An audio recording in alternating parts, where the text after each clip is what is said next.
Welcome back students in this video of Monster Technology. So we are discussing JavaScript in this module. So in the previous video we have discussed about the simple syntax of JavaScript, how JavaScript works in an HTML page. Now in this video let's start with the JavaScript coding part and discuss some kind of the most basic topic of any programming language, that is variables, that is data types, that is operators, that is operand. Now let's discuss that part only. So if we want to store any kind of data into a programming language, we have to use variables. So variables are just the reference of any storage space into the RAM. So let's say if I want to save my age to be performed any kind of operation into the later on stages, so I have to create a variable. So now in JavaScript, we have three keywords used to create variables. A keyword is what? A keyword is a predefined word that is used to perform any kind of operation over the programming language. Now we have three keywords. One is var, one is let, another is const. So now let's discuss how to create variables in JavaScript. So by default, let's say if I created var and just ignore let and const for instance, we'll discuss that on later on parts. So we'll say var a equals to 10. So now as JavaScript is a dynamic language, so we don't have to mention the data type of the data. So by default, the type of this data is integer. As we all know, integers are basically the whole numbers 1, 2, 3, minus 1, minus 2, minus 5. But we don't have to pass the data type of that particular variable. Just we have to pass the var. Now let's store it as like age and also print this using a alert. So let's write down. So now if I want to create send multiple data, a string plus a variable, for that we have to concatenate that. Concatenate is basically just adding two things. So we'll just write down this. So we have to pass this plus operator. So this is the operator for the concatenation. If we use this plus operator over here, this is the arithmetic operator. So in the case of string, it will just concatenate the two parts. So it will give me the output, please confirm your age is equals to age. But let's say if there is any integer over here. So on the place of this string, we have 25 plus age. So the output will not 2510, but the output is 35 on this place. So this is how this plus works in the case of integers and in the case of string. So in the case of string, it will just concatenate the strings. In case of integer, it will just add on the integers. So let's replace this and save this and let's check the output. The alert is please confirm your age is 10. So now this please confirm your age is a string and this 10 is the variable which is concatenated to that particular string. So this is how we can see the output. But output on the alert is not a proper way of doing that. We can see output on the console. What is the console? Console is basically a kind of debugging stage. We can get our errors or we can get our anything, the abnormalities in our console. So this is the console. You can just click on this inspect and go to the console part. So there is error, warning, information. Okay, so there are basically multiple types of information you can get out of a web page. So if you are using any web page, you can go to console and check for any kind of warnings, information, data. There are like kind of errors in this GNU page we can see. So this is how you can use the console to debug your website. So now let's start coding and see how this console works and how the other part of this web page works. So basically to print something on the console, we'll have console.log and just we'll remove this part and let's comment this part. Now another important part, the JavaScript comments. So in JavaScript we have comments written by double slash. So we'll double slash this and it will become a comment. So in JavaScript we only have the single line comment but not the multi-line comment. So if you want to comment multi-lines, you have to pass comments like this one by one. So we'll write down my age is, output thing is completely same. You can just completely like this, do like this. Let's save this and check the output. Nothing on the screen and there is output on the console.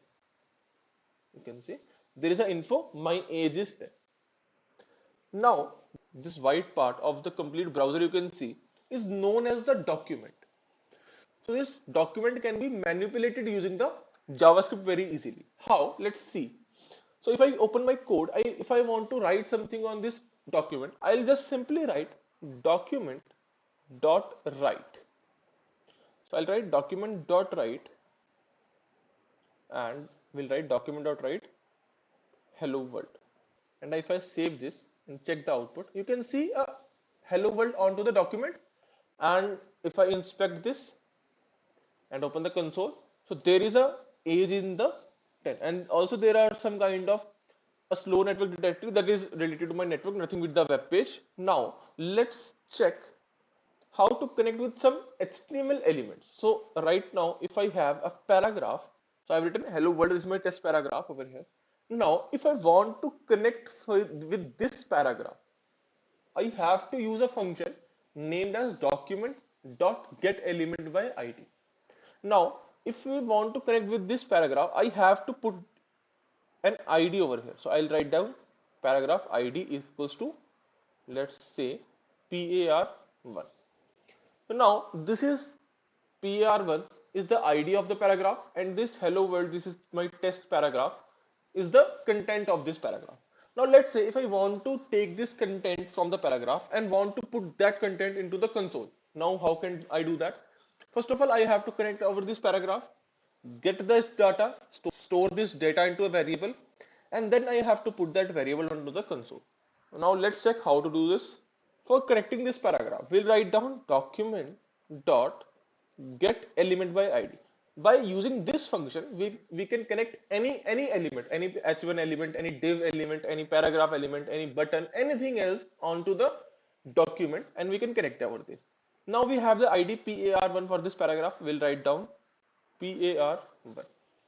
Now from this para1, we have to put this content. We have to get this content. For this, we'll write down dot inner HTML. We'll write down inner HTML. Now, by using this statement, we can easily get the data. But for storing that data, for using that data, we have to create a variable also. So we'll write down where where data equals to this. Now for putting that, now you can, when you have the data into your variable, you can put it on the console, or you can put it on the alert as per your choice. Let me show you on the alert. So I'll put this on the alert and just pass the data on.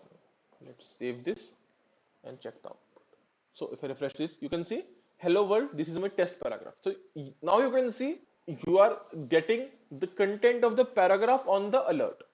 How? By using this code. So first of all, you are getting the data of that particular paragraph, storing that data into the variable named as data, and passing that data onto the alert. So you are getting this string onto the alert of the web page. So you can see over here, if you click on this OK, then the rest of page will work and you will get in the data into the document. So this is how the things work in HTML and JavaScript.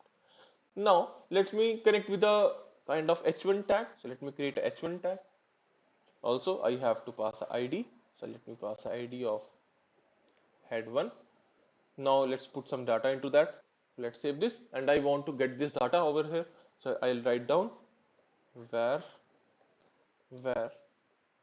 data2 equals to document dot get element by id, and element id of my h1 tag is head1. So I'll write down head1, and again I want to get the header HTML. I'll write down this text into the console. So I'll write down console.log data. Let's save this and get the output. Okay, so this is showing data2, but not the actual part. Okay, so I have just passed this data2 into the string format. So let me remove this quotes, and now let's save this part and check the output of the Chrome. I click OK. Now you can see this is the first topic. So I am getting the data of this h1 tag on the console, and the data of this paragraph tag onto the alert. So this is how we can connect with any kind of property. So this is the basic syntax of the JavaScript, how we can connect with JavaScript and how we can use the JavaScript. In the next part, we'll discuss how to create expressions and how to work with some events into the JavaScript. We'll discuss some basic events over the input tag and we'll start using the buttons and forms into the from the next part of the JavaScript. So thank you for watching this video.